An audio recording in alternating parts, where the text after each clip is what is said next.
Kids, from the graph presented, let us answer the following questions.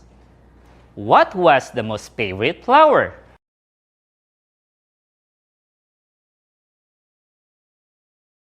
The answer was rose.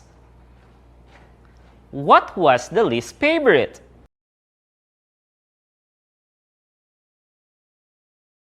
If you answer orchids, you are right.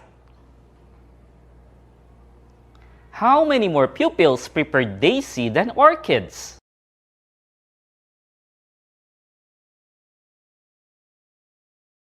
The correct answer was 15 pupils. How many pupils who likes rose and gumamela?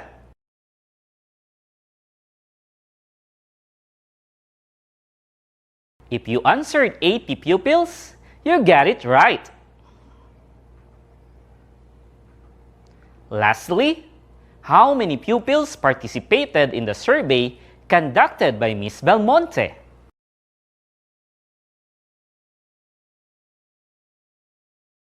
The correct answer is 155 pupils. Great, kids! Created using Powtoon.